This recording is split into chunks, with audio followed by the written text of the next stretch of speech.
Injunctions no more! 5, 6, 7, 8! Russo wants a police state! 1, 2, 3, 4! Gang injunctions! Now we are hanging out here in front of the historic Oakland courthouse.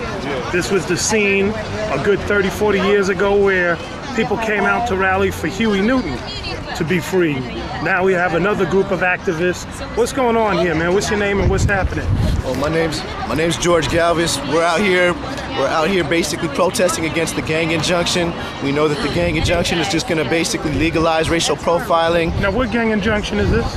This is the gang injunction in North Oakland that the city manager, John Russo, and the new chief of police, Chief Batts, have been pushing through. Even though North Oakland doesn't necessarily have high crime, they're pushing it North Oakland because they know this isn't going to reduce crime. This is about gentrification, displacement, right? And we also know it doesn't reduce crime because every research study that's taken place around gang injunctions has demonstrated that. So we know it doesn't reduce crime. All it does is it further isolates young people who are at risk. It actually perpetuates crime. We know that this isn't a solution, and we want community-led solutions and strategies to develop safe and healthy communities. Well, what would be the alternative to a gang injunction? Investment in people. We want an injunction on poverty, not on people. Our solution! Our Oakland! So you, what's your take on this gang injunction? I mean, people are saying it's like Oakland's version of Arizona, right? I think there is that obvious connection, especially because of the timing right now, and it'll be interesting to see. You know, I really don't. I hope it doesn't go through, but how it's being used as a precedent to do it throughout the city of Oakland, starting in North Oakland against the alleged North Side Oakland gang. I was at the previous trial or hearing that got continued to today, and one of the things that came up was that they hadn't even named the alleged defendants, so they weren't even going to have an opportunity to defend themselves. And one of the things with the injunction, it's a civil case. So like in criminal case, you're afforded the right to an attorney, but in this case you're not. So if you don't have the money to afford an attorney, which might cost $5,000, $10,000, you don't have the ability to prove, one, that you're not a gang member, and then two, that you aren't doing illegal activities as this injunction alleges. So I think it's something people definitely got to pay attention to and see how it plays out here in North Oakland against, again, the alleged North Side Oakland gang.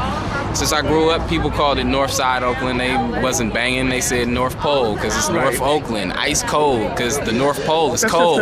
Polar bears, yeah.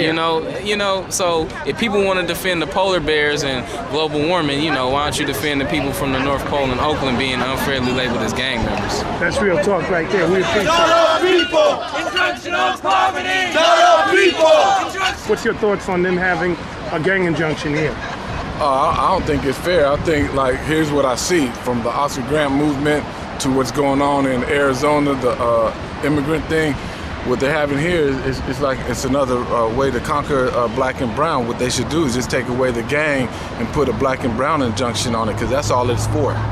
That's real talk right there. So this is our version of SB 1070. Exactly. This is Hitler acting up again. You know how Hitler did it back in the days when he rounded up all the Jewish people. You know, so this is another way for the police and the system to get more black and brown men locked up. What do you think we should be doing? I mean, people out here protesting, fighting. I mean, this is our life, man. This is our generations and generations. You know, this is.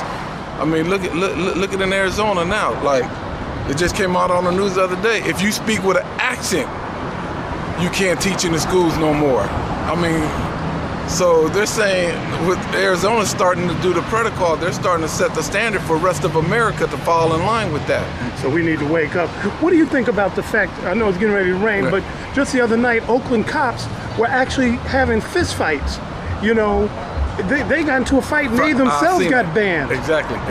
You know, I mean, how are they going to enforce a gang injunction when they're injuncted themselves? Exactly. If that was me, Reg, Manuel, we would have been arrested. We would have been, none of these officers were fighting the security. You know, and tell them to get the fuck out of my face and shit like that. You know, so it goes like this. Whatever we say and do can be held against us. Whatever they say and do cannot be held against them. Yo, man, what's your thoughts on this gang injunction? What's your name? Oh, man, put the injunction. My name's Manuel. Put the injunction on OPD. You know, anytime the top want to come down with something for the poor people, we know that borders were only meant to keep poor people out.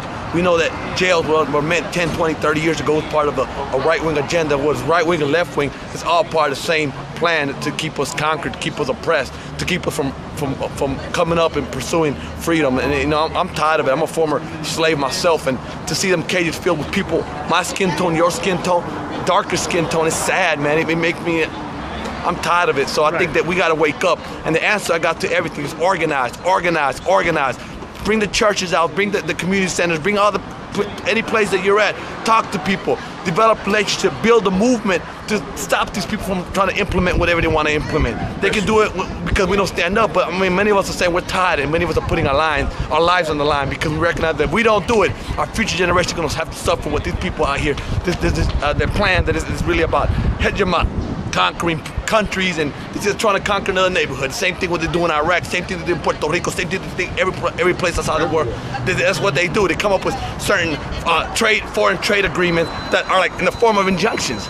But we don't call it that. We always want to call it, what the oppressive language they want to do. Right. The injunction. We have flowery names for everything. Yeah, I mean, if we look at what the injunction looks at, anyone that's dressed alike, right? Well, then OPD's dressed alike. You know, FBI, they tend to dress alike. They all tend to look the same. They all have similar tats.